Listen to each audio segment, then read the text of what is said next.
O Trump caindo tem efeito dominó? Kissinger pergunta. Gente, sobre essa questão do Trump, eu queria conversar com vocês sobre um ponto de vista que eu tenho. Hoje, inclusive, eu até separei aqui uma matéria do Brasil 247 que, mais uma vez, traz essa ideia de Bolsonaro próximo do Trump, que é uma matéria que fala que tomara que o Bolsonaro seja Trump e não Hitler. É muito importante que a esquerda entenda que comparar o Bolsonaro a Trump não é falar mal do Bolsonaro, muito pelo contrário. Por quê, gente? Nós aqui no Brasil, nós temos uma visão distorcida a respeito do Trump. Por quê? Nós temos uma visão globalista do Trump. A visão globalista do Trump é a mesma visão que a Rede Globo passa a respeito de Cuba e de Venezuela. O que chega pra gente a respeito do Trump? Só a parte ruim do Trump. Por que o Trump ganhou nos Estados Unidos e por que o Trump continua governando? Porque a promessa que ele fez para os Estados Unidos, apesar dele se dizer de extrema direita, a promessa que ele fez para os Estados Unidos em termos econômicos foram propostas de esquerda. É muito difícil para o brasileiro conseguir compreender um Trump sem compreender o que são as políticas de esquerda. As políticas de esquerda são as políticas que protegem o seu país e o seu povo. São políticas protecionistas. O Trump, na verdade, venceu nos Estados Unidos com toda essa retórica de direita, mas o pano de fundo dele, levar o emprego de volta para os Estados Unidos, embargar a China, são medidas protecionistas que conquistaram o povo americano. Por que o Trump acabou eleito? Lembrando que o Trump não teve maioria dos votos, mas ele teve a maioria do colegiado, né? O que eu quero falar a respeito do Trump é muito importante para que as pessoas não tentem confundir Trump com Bolsonaro.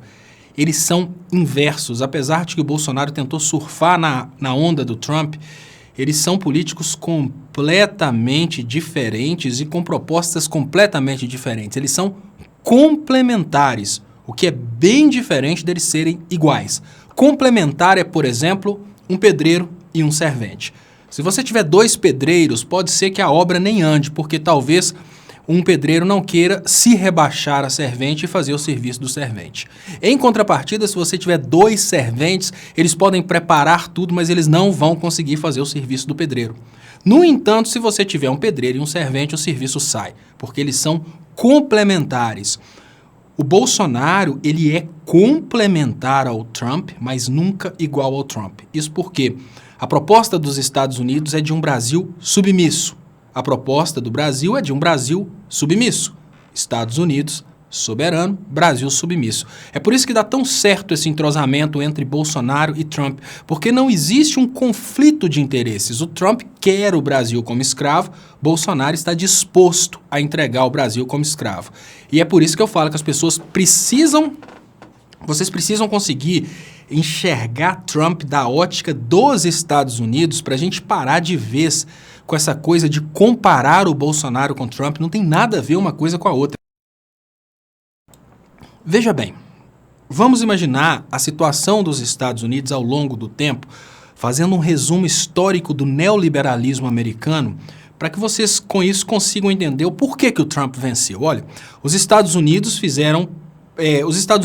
no pós-Segunda Guerra Mundial, eles estavam intactos, afinal de contas, eles foram destruir países europeus, mas não foram destruídos na própria terra. Então, após a Segunda Guerra Mundial, os Estados Unidos estavam com a indústria montadinha, intacta, enquanto a Europa estava bem destruída.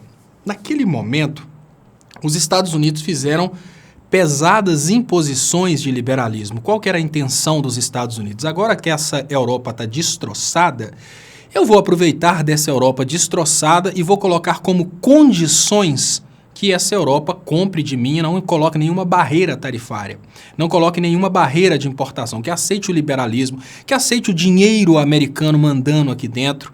Então, os Estados Unidos aproveitaram uma Europa destruída no pós-Segunda Guerra para impor uma ideologia liberal.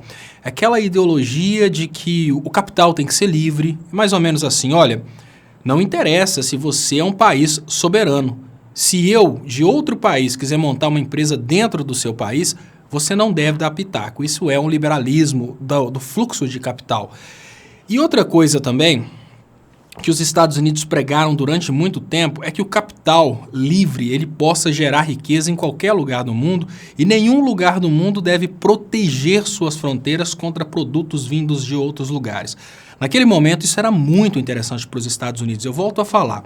Os mesmos Estados Unidos que protegeram a indústria americana durante vários anos e no momento em que a indústria americana ficou a mais competitiva do mundo, isso porque os outros países estavam destruídos pela Segunda Guerra, os Estados Unidos impuseram como condições o liberalismo. Naquele momento, era fantástica a ideia liberal para os Estados Unidos, porque naquele momento os Estados Unidos eram o país mais...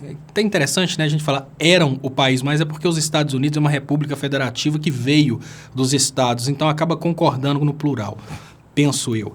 Mas enfim, naquele momento os Estados Unidos eles eram extremamente competitivos, então era extremamente interessante para eles apostarem nessa política liberal naquele momento. Isso aqui é importante, naquele momento. Só que as coisas mudaram um pouco de lá para cá. Os outros países do mundo foram crescendo, tanto em poder econômico, como tecnologia, como disponibilidade de mão de obra. Disponibilidade energética também. Então, nesse meio tempo, a China cresceu demais em disponibilidade de mão de obra, a China educou sua população.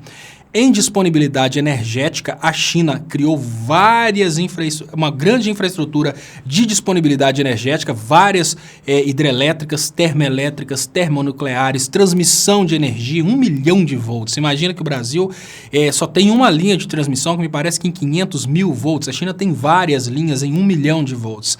E aí vai, a China tem uma super infraestrutura de produção de energia elétrica. Além da infraestrutura de produção de energia elétrica, escoamento de produção. Um dos grandes problemas de se produzir é escoar a produção. Eu gosto muito quando o liberaloide fala que é só tirar impostos que os lugares vão se desenvolver. Eu penso, lá nos confins do interior do Brasil, onde as pessoas passam fome, você tira todos os impostos e nenhuma empresa vai para lá, porque não tem nem energia, nem mão de obra especializada, nem escoamento de produção. Mas o liberaloide acha que é só tirar imposto que resolve. Mas enfim, a China criou tudo isso. Infraestrutura de transporte, escoamento de produção, energia, disponibilidade de mão de obra, e a China veio crescendo. Nesse tempo em que a China veio crescendo, o liberalismo começou a não ser tão interessante para os Estados Unidos. A China cresceu tanto em infraestrutura, escoamento de produção, mão de obra disponível e tudo mais, que a China começou a tomar empregos dos americanos. O capital, que antes os Estados Unidos defendiam a ideia que o capital tinha que ser livre, o capital foi demais para a China. Os americanos começaram a passar por um certo desemprego e por causa desse certo desemprego, a retórica do Trump pegou muito bem. É aí que eu falo. Não deixe, sob hipótese alguma, que a ideia de que o Trump tem alguma coisa a ver com o Bolsonaro te conquiste. O Trump é conhecido dentro do Brasil pela mesma mídia que fala mal do Maduro, a mesma mídia que fala mal do governo lá de Cuba, ou seja, a mesma mídia que fala mal de todos os governos que são contra os interesses dos banqueiros, ela fala mal de Trump. A primeira coisa que a gente tem que pensar no momento em que a gente tenta avaliar o que é Trump é o seguinte: a Globo estava a favor ou contra Trump? Se a Globo estava contra o Trump, significa que o Trump não é tão ruim assim. Só de pensar dessa forma, a gente já consegue começar a entender. Por que o Trump é tão mal falado? Ele é muito mal falado porque as propostas dele de fechar a fronteira americana para produtos chineses, a proposta dele de evitar guerras, e ele ganhou propondo repactuar a paz com a Rússia. Todas essas propostas são contra os interesses dos mesmos banqueiros que fizeram o golpe dentro do Brasil. Então, o Trump, por mais que ele tenha que ceder a pressões e fazer idiotices, ele venceu porque ele propôs mudanças reais nos Estados Unidos e não mais do mesmo. Ele propôs Estados Unidos mais social, no sentido de fechar a fronteira para que o emprego volte para os Estados Unidos. Ele propôs Estados Unidos mais protegidos, apesar de que ele tem ideias liberais. Mas é muito importante que as pessoas entendam que não existe nenhuma compatibilidade ideológica não existe nenhuma similaridade ideológica entre Trump e Bolsonaro. Veja bem, enquanto Trump propõe os Estados Unidos pros americanos e começa a taxar produtos chineses para que a indústria volte a crescer nos Estados Unidos, o Bolsonaro propõe liberar a fronteira brasileira para que a classe média alta e a elite possa comprar importados sem tarifa de importação. Qual que é o resultado disso? Matar a indústria brasileira. Só para vocês terem uma ideia, as medidas do Trump e do Bolsonaro, as medidas políticas são contrárias. Por que existe uma compatibilidade ideológica? Por que o Trump gosta do Bolsonaro? Bolsonaro é o serviçal perfeito. Veja bem, enquanto o Trump bloqueia produtos importados de entrarem nos Estados Unidos sem impostos para beneficiar a indústria interna, a proposta do Bolsonaro é liberar o produto internacional para destruir a indústria interna. Há uma compatibilidade de ideia perfeita. O Trump quer tomar, o Bolsonaro quer entregar. Então existe um erro muito grande quando a gente tenta compatibilizar Trump e Bolsonaro no sentido de ideias iguais. Eles não são iguais.